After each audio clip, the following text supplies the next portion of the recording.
BNP তো সেই রাজনৈতিক দল যেখানে সবচেয়ে বেশি মুক্তিযোদ্ধা ছিলেন। বিএনপির যে মূল পরিকল্পনাগুলো রয়েছে, ফ্যামিলি কার্ড, কৃষক কার্ড, শিক্ষা, ক্রীড়া, সংস্কৃতি, শিল্পায়ন, আইটি, স্বাস্থ্য, প্রতিটা ক্ষেত্রে আমাদের নেতা বিএনপির ভারপ্রাপ্ত চেয়ারম্যান জনাব তারেক রহমানের যে পরিকল্পনাগুলো রয়েছে এগুলো বাস্তবায়ন করার জন্য আমাদের লক্ষ লক্ষ কর্মসংস্থান তৈরি হবে।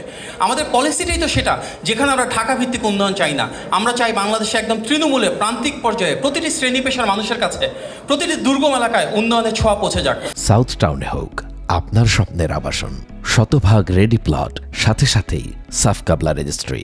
যখন আমরা ফ্যামিলি কার্ড বাস্তবায়ন করতে যাব, যখন আমরা কৃষক কার্ড বাস্তবায়ন করতে যাব, তখন কিন্তু সেই প্রান্তিক আপনার গ্রামের যে মানুষটা রয়েছে ওনার শুধু ভাগ্যের পরিবর্তন হবে না, ভাগ্য পরিবর্তনের জন্য যে মানুষগুলো প্রয়োজন হবে সেই পলিসি বাস্তবায়নের ক্ষেত্রে, একটা ফ্যামিলি কার্ড বাস্তবায়নের ক্ষেত্রে আমাদের অনেক আইটি প্রফেশনালসের প্রয়োজন হবে, লোকাল ইঞ্জিনিয়ার্সের প্রয়োজন হবে, ইকোসিস্টেম করার তৈরি হবে, তার মাধ্যমে কিন্তু কর্মসংস্থান তৈরি হবে। আপনি স্বাস্থ্যের ক্ষেত্রে নিশ্চয়ই শুনেছেন দেশব্যাপী আমাদের লক্ষাধিক কর্মসংস্থান হবে, যার মাঝে 80% হবে শুধুমাত্র নারী।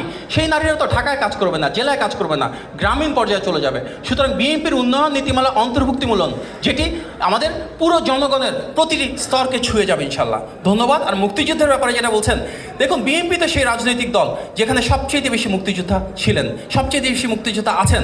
আমাদের সবচেয়ে বড় গৌরবের বিষয় এই যে আমরা শহীদ প্রেসিডেন্ট জিয়াউর রহমানের রাজনীতি করি, যিনি স্বাধীনতার ঘোষক ছিলেন। সুতরাং আমাদের চাইতে বেশি তো মুক্তিযুদ্ধের প্রতি কারো আন্তরিকতা থাকবে না। মহান মুক্তিযুদ্ধের দল, মুক্তিযোদ্ধার দল, মুক্তিযোদ্ধার আদর্শের ধারক দল হিসেবে ইনশাল্লাহ আগামীর বাংলাদেশে আমরাই রাষ্ট্র পরিচালনার দায়িত্বে আসবো এবং অবশ্যই মুক্তিযোদ্ধাদেরকে সবচেয়ে বেশি সম্মান দিব। আগামীর বাংলাদেশে যিনি প্রধানমন্ত্রী হবেন ওনার বাবাই তো বাংলাদেশের মুক্তিযুদ্ধের ঘোষক, তো এটা নিয়ে আপনার চিন্তা কিসের?